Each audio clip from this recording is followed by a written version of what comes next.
Bueno, ahora sí, entonces está aquí sentado al lado mío el señor Alejandro Melamed. ¿Cómo andás, Ale? ¿Qué haces, Mati? Un gusto, un placer saludarte. Y sí, como bien dijiste antes, una vez por año estamos acá. ¿Una vez por año tiene que ver con que una vez por año sale un libro, más o menos, o no? Vení. No tanto, no tanto. Un libro lleva mucho tiempo, pero sí en los últimos años tuvimos una producción interesante. Te tengo acá como autor de libros. ¿Cuántos libros? 8. Este es Ocho. el octavo, el que acaba de salir. Bien, ahora vamos a contar, aparte, Sí. bueno, docente, ¿no? ¿Seguís dando Ujú. clases? Sí, sí, enseño tanto en la Universidad de Buenos Aires, en la de San Andrés y también en la Universidad de Salamanca, España. Mira, y bueno, aparte, da conferencias, ¿no? Lo que se llama hoy un speaker, sobre temas de liderazgo, trabajo. Liderazgo con propósito, trabajo en equipo, el futuro del trabajo y algo que hoy en día está como muy candente, el lado humano de la transformación digital.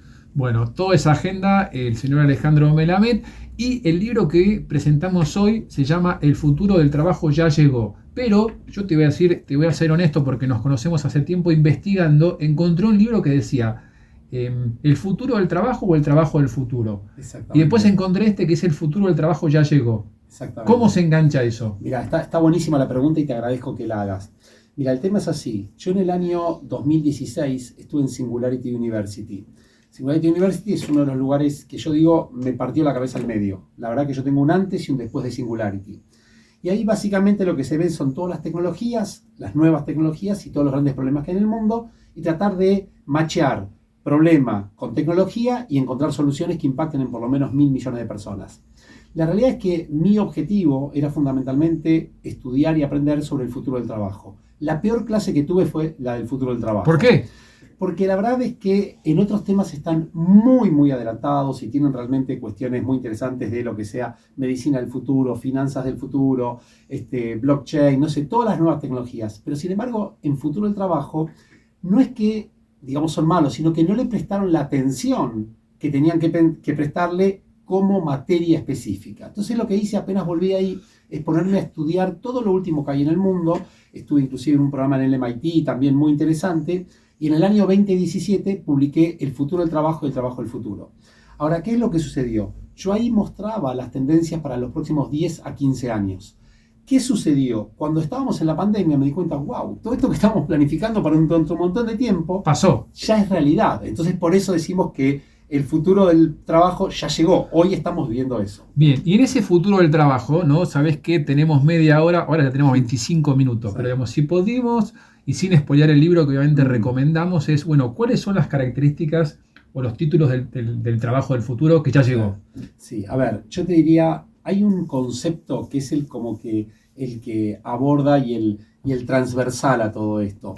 Me acuerdo cuando estuve en MIT, uno de los profesores dijo, la próxima revolución no va a ser tecnológica, sino que va a ser la forma como colaboramos. Yo en ese momento decía, ¿de qué está hablando este tipo? Y la verdad es que lo que me di cuenta es que justamente la gran revolución no es que nos cambiaron las tecnologías en estos 2 años, nos cambió la tecnología humana. Lo que pasó es como que nos hubieran reseteado o cambiado el disco rígido a todos nosotros y aprendimos todos por la fuerza a colaborar, a trabajar en conjunto de otra manera. Así que ese es el gran cambio para mí. O sea, no tanto lo que hacemos, sino cómo lo hacemos. Exactamente, exactamente. Y también hay algo que es muy interesante, que mucha gente se ha reencontrado con su propósito. Para mí el cómo lo hacemos también implica el para qué lo hacemos, ¿no? Bueno, vamos entonces, te voy a marcar algunos Dale. puntos que tengo en mi agenda, pero que creo que nos llevan a este lugar. Sí. Vamos a un lugar Dale. común, Sí. pero que todo el mundo hoy se pregunta, incluso aquellos que trabajan aquí en la radio, digo, el lugar de trabajo, ¿no? La oficina, la casa, el lugar en el medio, esto que decías vos, Sí. cambió cómo hacemos el trabajo. Sí. ¿Dónde pensás, Sí. si es que hay un lugar que esto va a terminar, está en proceso, todavía no está definido? A ver, primero hay que distinguir el tipo de trabajadores, ¿no es cierto? La tendencia dice que 50% de las personas van a tener que trabajar en el futuro en el lugar donde se hacen las cosas, no sé, un colectivero, un médico, un enfermero, un operador de una máquina tiene que estar ahí o la persona que está en el campo. Ese es 50%. Un 10% va a poder hacerlo 100% remoto y ese ahora nos vamos a dedicar. Pero un 40% van a trabajar en sistema híbrido. Entonces lo que hoy se está planteando no es si va a ser híbrido o no va a ser híbrido, sino qué clase de hibridez va a ser. Y ahí está el tema. Y tal vez una palabra que sintetiza para este 50% que no tiene que estar físicamente es el concepto de working from anywhere. Working from anywhere implica en cualquier lugar de tu barrio, de tu ciudad, de tu provincia, de tu país o del mundo, con todo un montón de problemáticas nuevas que se generan. Bien, entonces está buena la distinción porque no aplica para todos, ¿no? Cuando hablamos del mundo del trabajo, uno escucha y enseguida debería encasillarse en qué grupo estoy, ¿no? Exactamente. Tengo que ir, pero si no tengo que ir sí o sí físicamente, bueno, podría trabajar de cualquier lugar. Y la segunda cuestión, que vos también la insinuaste, pero ahora te la pongo sobre la mesa, es esto de ¿para qué trabajamos? ¿No? Claro. Que a veces es una pregunta media, uno diría desde la semántica simple, pero la respuesta tal vez no. Sí, es bien compleja. Yo creo que, a ver, con la pandemia todos perdimos un montón. Y obviamente lo peor que nos pasó es que perdimos familiares muy queridos, perdimos también un montón de cosas vinculadas con lo económico, perdimos celebraciones, perdimos vacaciones, perdimos un montón de cosas. Pero también ganamos. Y una de las cosas que ganamos fue el poder tener tiempo para nosotros mismos. Y el tener tiempo para nosotros mismos nos permitió conectarnos o reconectarnos con nuestro propósito. Entender cuál es la razón por la cual trabajo y qué quiero yo. Digamos, cuál es la herencia que quiero dejar, cuál es mi sello personal distintivo. Y algo que se vio, y vos también estás muy al tanto de esto, muchas personas que dijeron, yo no quiero trabajar más en una empresa que solamente quiere ganar dinero, quiero otras cosas. Entonces lo que se está viendo hoy es una conexión entre tu propósito personal y el propósito de la organización. Esto implicó que muchas empresas también tuvieron que revisitar sus propósitos para ver si en momentos críticos tienen validez o no tienen validez y cómo esto se resignifica en estos tiempos. Y esto, en este contexto que tenemos en Argentina, donde todos sabemos las penurias por las que atravesamos a nivel económico, con la inflación, el salario, la pregunta que tal vez se hacen muchos oyentes es, bueno, entender por qué trabajo, el propósito, realmente si yo encuentro eso y tengo una situación económica, digamos, no de holgura, pero que estoy satisfecho, es más importante que moverme por el dinero. O sea, ¿qué lugar ocupa el dinero? Asumiendo que obviamente yo necesito el mismo para poder comprar alimentos, para poder ir. Pero si estoy satisfecho, tengo ese nivel higiénico, ¿me muevo por el dinero o me muevo por esto que contás vos? A ver, no todo el mundo se mueve por lo mismo. Sin embargo, lo que hoy se está percibiendo es que ya hay una gran cantidad de personas que una vez, como bien decías, que tienen satisfechas sus necesidades básicas, empiezan a pensar en otras razones para justificar dedicar las horas más importantes del día, los días más importantes de la semana, las semanas más importantes del mes, los meses más importantes del año, los años más importantes de sus vidas. Y hace poquito escuchaba a Manu Ginóbili que dijo algo espectacular, dice, no entiendo cómo hay gente que puede trabajar 10, 12 horas por día en cosas que no la apasionan. Y creo que tu propósito también es eso. Cuando vos trabajás de lo que te apasiona, no estás mirando el reloj. Cuando vos trabajás y no tenés límites. Yo creo que cada vez más debemos intentar al menos ir por ese camino, obviamente que es un aspiracional, pero cada vez hay más personas que están, poniéndose dentro de esta órbita. Bien, estamos hablando con Alejandro Melamed, autor del libro El futuro del trabajo ya llegó. Tal cual. Lo encontramos en todas las librerías, ¿no? Absolutamente. Muy bien. Y otro de los puntos que creo que es del futuro del trabajo que ya llegó, vos me dirás, es enganchándolo con lo que planteabas de dónde trabajar, ¿no? O sea, vamos a tomar el 50% de gente que puede trabajar de manera, como decías vos, de cualquier lugar. Sí. Esa gente puede trabajar de manera independiente, sola, o puede trabajar en una organización. Ahora, esa gente que trabaja en una organización y que tiene a un supervisor, a un jefe, gerente, lo que sea, coordinador, que tiene que interactuar, ¿cómo se lleva eso en este entorno donde puedo estar remoto, claro, te veo menos? Porque vos también sos especialista en liderazgo, ¿no? Claro. ¿Cómo es ese liderazgo a la distancia? Tal cual. Mira, yo te lo sintetizaría de la siguiente manera. Muchos de nosotros, por no decir prácticamente todos, fuimos educados en el modelo del control. El modelo del control es que físicamente hay otro que te está mirando y el famoso tema, el ojo del amo engorda al ganado, si el jefe está, todo el mundo labura, te tienen que estar observando. Y eso nos llevó a un modelo de que teníamos que fichar, teníamos que poner la huella, etc. Ese modelo de liderazgo del control está transitando hacia el modelo de la confianza. muchas personas no se bancan. Te voy a contar el caso extremo de esto que escuché, que fue muy interesante. Un alumno de una maestría que trabaja en una institución militar en Argentina, y me contaba que ellos, obviamente, en la pandemia, toda la gente de oficina tuvo que ir a trabajar a sus casas. Entonces, ¿qué es lo que hicieron? Un sistema que cada una hora, cada persona que estaba en su casa tenía que mandar un WhatsApp para decir que estaba conectado. Entonces yo digo, no entendieron nada. Entonces, siguen con el mismo sistema antiguo, pero aplicado a esto. Yo creo que es un cambio de modelos mentales, la verdad, y vos también te pasa que recorres muchas empresas, hay muchos jefes y muchas personas que tienen a su cargo gente que no se bancan esta situación. De hecho, te estaba mostrando recién un comentario que me hizo un colega que me dice, estoy buscando una persona que tenga tal y tal cualidades y que no venga con estas estupideces del home office, ¿no? Hay mucha gente que sigue pensando eso. Sigue pensando eso, lamentablemente. Las nuevas generaciones tienen un tema adicional que es muy interesante porque se llama la paradoja del home office. ¿Por qué? Porque las nuevas generaciones, primero, quieren elegir dónde trabajar y la mayoría prefiere trabajar fuera de la oficina, pero a su vez quieren estar con las personas. Entonces, o trabajar en tu casa o estás con las personas. Entonces, hay un tema ahí que hoy está en tensión para ver cuál es el punto intermedio y cómo es esta hibridez que decíamos antes, cuánto en mi casa o en cualquier lugar y cuánto en la oficina. Y esas son las grandes discusiones que hay ahora en todas las empresas. En tiempo real, tal vez la clave sería no definirlo, sino dar la opción, ¿no? Eso sí, de elegir, elegí vos y decir más que definir, ¿no? Sí, yo creo ahí aplicaría el concepto de la cultura Netflix. La cultura Netflix es libertad con responsabilidad. En Netflix lo que dicen es, hay muy pocas reglas, te las doy.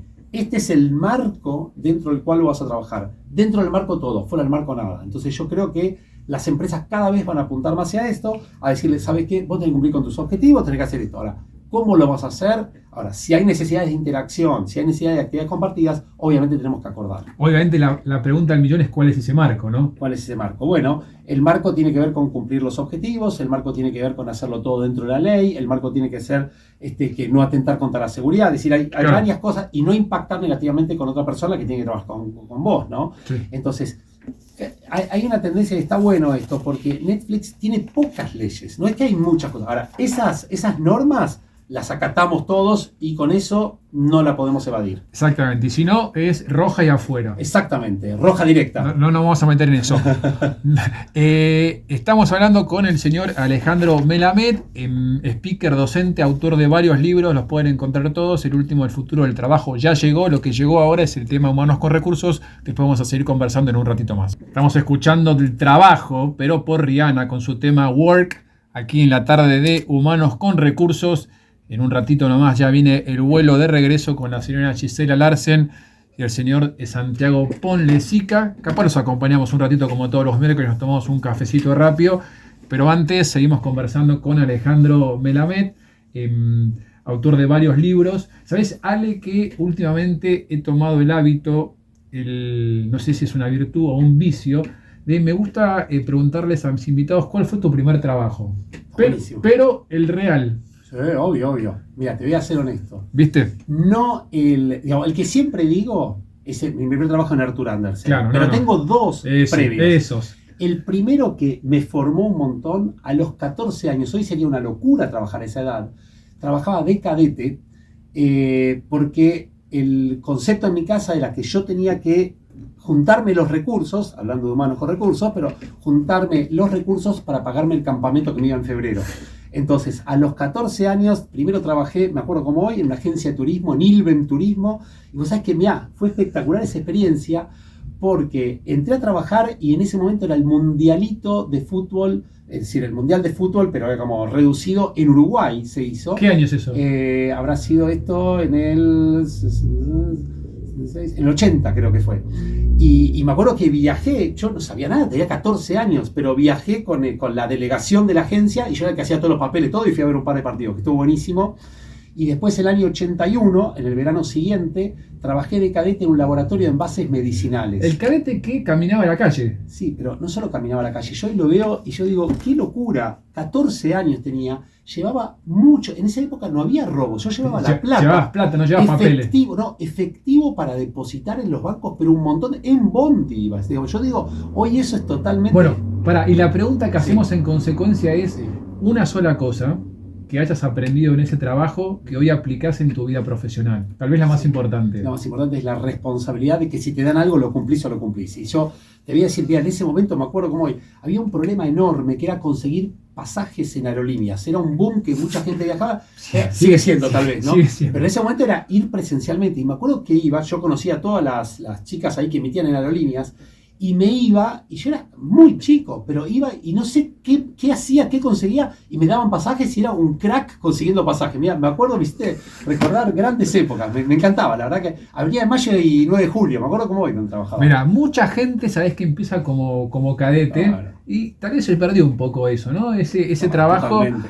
de caminar la calle, de llevar los cheques, uno cobraba, Exactamente. pagaba las cuentas en el banco, Tal ¿no? cual, sí. Hoy todo online. Pero bueno, Espectacular. importante lo que uno aprende ahí y después Sí. se aplica. Eso sí que es la calle, la universidad de la calle, totalmente, que hablábamos antes. Exactamente. Ahora te voy a llevar a unos temas del día a día hoy, Ajá. cortito, y te lo engancho en parte con tal vez algo que mencionaste antes, pero quiero tu opinión de algo que está dando vuelta, que es la semana de 4 días. Buenísimo. La pregunta concreta es, ¿vos sentís que la semana de 4 días es el futuro del trabajo? Yo creo, a ver, primero, que en el futuro lo que vamos a tener son diferentes modalidades. Lo que sí creo es que no tiene ningún sentido no hacerlo cuando te demuestran que la productividad se mantiene, que la gente está mucho más contenta y que impulsa un montón de otras cosas. Ahora, hay una propuesta ahora, Mati, me parece que es importante distinguirla, que hizo Carlos Slim, que es lo que dijo es 3 días a la semana, entre 10 y 12 horas, trabajar 36 horas a la semana y jubilarte a los 75. Él lo dijo con otra intención. Él lo que decía es, si todo el mundo trabaja 3 días a la semana, lo que va a pasar es que vamos a tener el doble de personas trabajando y resolvemos el problema del trabajo. Pero ahí hay una cuestión no menor que él no la mide, que cuando trabajas 12 horas, y especialmente en ciertas actividades, la ley de rendimiento decreciente te empieza a impactar y hay riesgos de accidentes laborales, enfermedades, etc. Entonces, yo lo que creo es que en el futuro va a cambiar la modalidad como trabajamos, pero va a ser mucho más etéreo todo y no va a ser tan fijo. Ahora, definitivamente 5 días es una convención como antes era muchas más horas y de un día se dijo 8 horas al día, ¿no? Bueno, la otra cuestión que me interesa tu opinión con mucha experiencia. Por un lado, sé que vos estás asesorando y cerca de número 1 de muchas empresas, Ajá, sí, ¿no? sí. Y también, como bien mencionabas, estudiás, investigás mucho, tenés hijos, ¿no? Sí, Joven. sí, sí. O sea que estás con la juventud, aunque no lo sos, Es un tema de espíritu, no es un pero tema. del espíritu, y estás también. La pregunta es, ¿vos sentís que esos jóvenes siguen hoy queriendo ser esos líderes, esos número 1 que vos pareces coacheás, ¿no? Decir, quiero ser el CEO de tal Sí. multinacional o no tanto? Mira, yo lo que estoy percibiendo es que pocos admiran el estilo de vida de esa gente que tiene niveles de liderazgo tan altos y tantas responsabilidades. La verdad es que muchos dicen, ni loco tengo ese nivel de vida, y es más, los hijos de las personas que tienen estos niveles, ni loco aceptarían tener eso porque ellos sufrieron las consecuencias, ¿no? Yo creo que las nuevas generaciones, mira, para mí el concepto pasa por otro lugar. Muchos de nosotros fuimos educados que nos decían, bueno, trabajás hasta tal edad y después disfrutás la vida. Sí. Los jóvenes lo que dicen es, la disfruto mientras estoy trabajando. Es decir, no tengo que esperar a tal momento para disfrutarlo, la vida es hoy, ¿no? Ahora, ese disfrute no como algo superfluo o algo liviano. No, es disfrutar cada momento, ¿no? Y es tener la plenitud. Por eso también quedó muy obsoleto el concepto de work and life balance. Es una sola vida balanceada en todo. No es equilibrio en mi vida y el trabajo. Tu trabajo es parte de tu vida. Y ayer, mira, salió un artículo muy interesante, las ventajas de tener íntimos amigos en el trabajo, cómo te incrementan un montón de variables. Y los jóvenes hoy lo que buscan es también un marco social, donde el trabajo te brinde también esa contención, que puedas tener amigos, que puedas tener un happy hour, que puedas divertirte, etc. Pero no sería que uno busca ese relacionamiento, ese círculo social, y el trabajo está, pero también está algo más. O sea, es como que primero está el círculo y después está el resto. Tal cual, tal cual. ¿No? Yo creo, sí. Es Antes como, era al revés, meto en el sí. trabajo y bueno, en el trabajo veo que encuentro. Acá es, armo mi círculo y después, bueno, Seguro. trabajo, ¿no? Tal cual. Y es como un blend que se va armando con lo mejor de cada cosa. Sí, coincido. Bien, una cortita Sí. y después recomendaciones finales. Alejandro Melamed, autor de El futuro del trabajo ya llegó, hincha independiente. Dices, Muy hincha independiente. Bien, Creo que eso es lo más. El resto es marginal. Exactamente. Acá tenemos el amigo burgueño que está de tu lado y han recuperado ahora. Pero Muy bien. también... Yo te voy a decir algo ahí, y está bueno. Tuve la posibilidad de trabajar como coach independiente y fue de las experiencias que más aprendí en mi vida. Porque una cosa es trabajar en una empresa y otra cosa es tener la auténtica presión que tiene un jugador de fútbol, que en 90 minutos se juegan un montón de cosas, ¿no? Y la verdad que para mí fue de las mejores experiencias profesionales que tuve. Lo hice ad honorem, no hubiera cobrado nunca, es más, hubiera pagado por tener esa experiencia de estar en el micro, en la concentración, en la cancha con los jugadores, y la verdad que me di cuenta que hay mucho para aprender del mundo del deporte en el mundo empresario. Bueno, tirame una cortita. ¿Qué cosa aprendiste del mundo del deporte que dirías en el mundo empresario hay que copiar esto y no se hace? Mirá, yo trabajaba con Ariel Holland, y Ariel Holland me decía, Ale, acá todo muy lindo, pero perdés 3 partidos y lo ves por la tele. Entonces, no podés bajar la guardia nunca, me decía. Vos tenés que estar siempre ahí como atento, porque no hay partido fácil, no hay rival fácil, todo partido hay que respetarlo, todo partido hay que jugarlo y todo partido hay que asumirlo con absoluta responsabilidad y trabajar todos los días. Ahí no se para en el fútbol, por más que no haya partido, se labura todos los días. Y vos dirías que en la empresa tal vez esos 3 partidos, 4 que perdés, no pasa nada porque es una empresa grande y dale que va. Y ahí hay de los dos extremos, te ¿No? diría. Un extremo que lo conocemos muy bien y es la que tenés, la empresa que tenés el weekly, el monthly, el quarterly y todo, y tenés la presión todo el tiempo que es excesivo, y la empresa que, bueno, total, digamos, no, es muy difícil. Solamente hay muchas empresas que el concepto es, excepto que robes, te vamos a dar otra oportunidad, ¿no? O sea, ¿hay más presión en el de fútbol o en la empresa? Yo creo que en muchos sentidos, mucho más en los deportes. Bien, la última, Alejandro Melamed, pues ya nos quedamos sin tiempo. Recomendaciones finales, ¿no? Sí. Entonces, el futuro del trabajo ya llegó, cortitas. Sí. ¿Cómo se prepara un trabajador para el futuro del trabajo? Bien, lo primero es estar atento. Lo segundo es tratar de desarrollar una habilidad clave, que es aprender a aprender. No sabemos de qué vamos a trabajar, lo que estamos seguros que tenemos que aprender muchas cosas nuevas, es lo que se llama learnability, eso en inglés, y es la capacidad de aprender rápido. Para mí, esa es la capacidad fundamental que en ningún lugar la enseñan. Y la última, ahora vamos a ir del otro lado, Sí. ¿no? Si vos sos un jefe, sos un coordinador o sos un empleador, ¿no? Le vamos a hablar al señor Santiago Ponlecica, que es quien conduce esta radio. Sí. ¿Qué le tenemos que decir sobre el futuro del trabajo? Lo que tenemos que decir es que va a haber muchas oportunidades, que se van a desarrollar un montón de tecnologías que nos van a ayudar y que lo más importante de todo siempre va a seguir siendo la contribución humana. Ese aspecto nunca se va a terminar, porque ningún robot tiene emociones, ningún robot tiene sentimientos, ningún robot tiene ética, ningún robot tiene conciencia, no tiene pasión, no tiene sentimientos. Con lo cual, siempre entender que detrás de toda tecnología hay una persona, y eso es fundamental. Perfecto, redondo, muchas gracias, Ale. Por favor, un placer, Siempre Martín. una visita al año. El año que viene te pongo 2 condiciones: o libro nuevo o Independiente campeón. No, vamos por la segunda. Es más jugado. Gracias, Ale, por la visita. Por favor, un placer. Y nosotros nos encontramos de vuelta el miércoles que viene aquí en Humanos con Recursos. Chao.